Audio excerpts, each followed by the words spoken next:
ప్రభునందు నా మంచి కాపర్యను కార్యక్రమ ప్రేక్షకులకు వందనాలు చెల్లిస్తూ స్వాగతం పలుకుచున్నాం. ఈరోజు మన ధ్యాన భాగముగా 1 పేతురు 1వ అధ్యాయంలో 10వ వచనం నుండి కొన్ని వచనాలు చదివి ధ్యానించాలని ఆశపడుతున్నాను.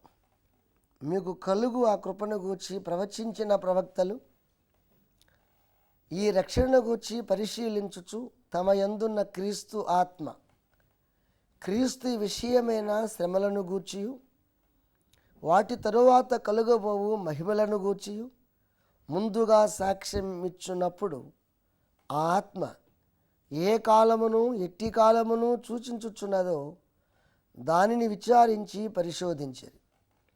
పరలోకము నుండి పంపబడిన పరిశుద్ధాత్మ వలన మీకు సువార్త ప్రకటించిన వారి ద్వారా మీకిప్పుడు తెలుపబడిన ఈ సంగతుల విషయమై తమ కొరకు కాదు కానీ మీ కొరకే తాము పరిచర్య చేసిరన్న సంగతి వారికి బయలుపరచబడెను. దేవదూతలు ఈ కార్యములను తొంగి చూడ గోరుచున్నారు. దేవుని స్తోత్రం. చిన్న మాటలు ప్రార్థన చేద్దాం. తండ్రి, మీ నామమునకు స్తోత్రాలు. ప్రభువా మా తండ్రి, మరొకసారి మీ పాద సన్నిధిలో చేరి మీ వాక్యమును అందించి గొప్ప అవకాశాన్ని మీరు మాకు దయచేసినందుకు స్తోత్రాలు. విత్తబడుచున్న ఈ వాక్యపు విత్తనాలు వినే వారి హృదయ క్షేత్రాలలో ఫలించుటకు సహాయము చేయమని కృప చూపుమని, నా మంచి కాపరి అను ఈ కార్యక్రమాన్ని సజావుగా చక్కగా నడిపిస్తున్నారు, ఇంకా మునుముందుకు నడిపించుమని యేసు నామమున వేడుకొనుచున్నాము తండ్రి, ఆమేన్. దయచేసి వినండి. పేతురు యేసుక్రీస్తునందు విశ్వాసం ఉంచక ముందు చేపలు పట్టుకునేవాడు. అదే తన ప్రధానమైనటువంటి వృత్తి. తరువాత ఆయన పెద్దగా చదువుకున్నవాడు కాడు అని, ఆయన విద్యలేని పామరుడు అని అపొస్తలుల కార్యములో పండితులు పేతురుని ఉద్దేశించి మాట్లాడతారు. పేతురు గారి యొక్క జీవిత చరిత్ర కూడా ఈ సత్యాన్ని మనకు తెలియచేస్తుంది. ఆయన మామూలుగా తన మాతృభాషలో కొంచెం చదువుకున్నాడు. ఆ చదువునే ప్రభు చేతులకు అప్పగించాడు. ప్రభు ఆ వ్యక్తిని తన మహిమ కోసం విలువైనటువంటి మాటలతో ఈ పేతురు పత్రికలను వ్రాయించాడు. దేవునికి స్తోత్రం. ఈ పత్రికలో నిజంగా చాలా విలువైన మాటలతో కూడిన గొప్ప నిధి. చూడండి, మనం చదువుకున్న మాటలు. మీకు కలుగు ఆ కృపను గూర్చి ప్రవచించిన ప్రవక్తలు ఈ రక్షణ గూర్చి తలంచుచు పరిశీలించుచు తమ యందున్న క్రీస్తు ఆత్మ, క్రీస్తు విషయమైన శ్రమలను గూర్చియు వాటి తరువాత కలుగబోవు మహిమలను గూర్చి ముందుగా సాక్ష్యమిచ్చున్నప్పుడు ఆ ఆత్మ ఏ కాలమును ఎట్టి కాలమును సూచించుచు వచ్చానో దాన్ని విచారించి పరిశోధించిరి. ఎంత చక్కటి మాటలో మీరు చూడండి.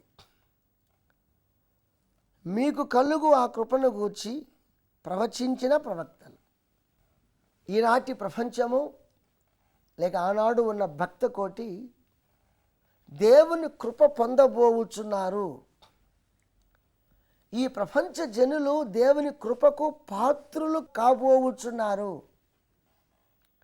దేవుని కృప ప్రత్యక్షమై ఈ లోకములో ఉన్న వారికి మేలు చేయబోవుచున్నది అని ఆత్మశక్తి చేత నింపబడి అనేక మంది ప్రవక్తలు ఈ కృపను గూర్చి ముందుగానే ప్రవచించారు. ఇది చాలా కొంచెం లోతుగా ఆలోచిస్తే కానీ అర్థం కాదు. నీకు అర్థమయ్యేలాగా నేను చెబుతాను. దేవుడు మనకు సహాయం చేస్తాడు. లోకమంతా పొందబోచున్న కృపను గూర్చి ముందుగానే ప్రవక్తల చేత చెప్పించాడు. That is the main thing. ఇది మీరు వినాలి. ప్రవక్తలు చాలా విషయాలు ప్రవచించారు. అనేక మతాలున్నాయి, అనేక మత గ్రంథాలున్నాయి. అనేక మంది వక్తలు, ప్రవక్తలు భూలోకములో క్రీస్తుకు పూర్వము, క్రీస్తు తర్వాత కోకొల్లలుగా పుట్టారు. ఏదో విషయాలు చెప్పారు, వెళ్ళిపోయారు. కొంతమంది ప్రవక్తలు ఏమని ప్రవచించారంటే, మానవుడా నీవు పాపము చేస్తున్నావు,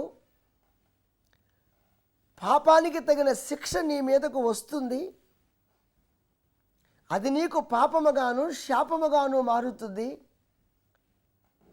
అని భయపెట్టే రీతిలో ప్రవచనాలు పలికారు. కొంతమంది అయితే నీవు చేస్తున్న పాపమును బట్టి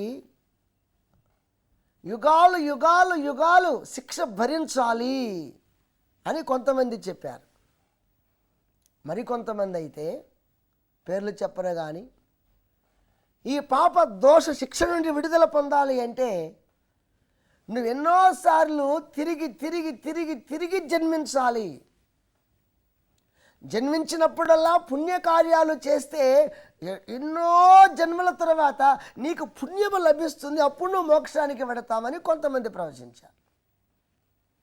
కొంతమంది అయితే అసలు ఏమీ లేదు, ఏమక్కర్లేదు, మానవుడు పాపం చేయటానికే పుడుతున్నాడు, పాపం చేస్తూ చస్తాడు, తర్వాత ఏం జరుగుతుందో ఎవరికీ తెలియదు, అది అంతే అని కొంతమంది చెప్పారు.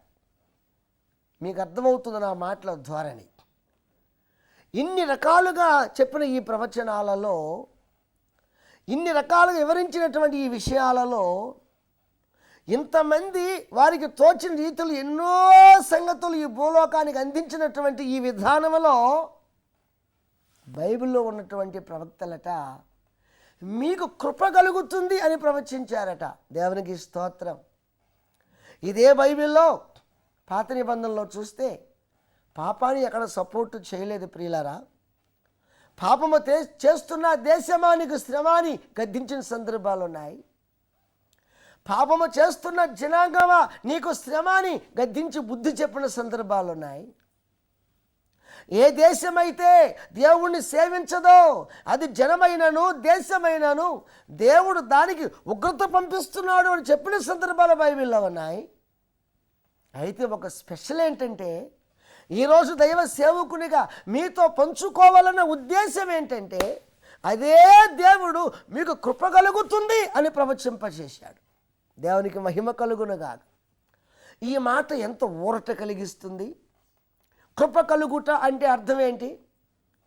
కృప అర్థం చేసుకుంటే ఆ కృప వలన ఈ మనిషికి జరిగే మేలేంటి, కృప పనితీరేంటి, ఇది మనము ఆలోచించాలి. కొన్ని విషయాలు మీ ముందు నేను పెడతాను.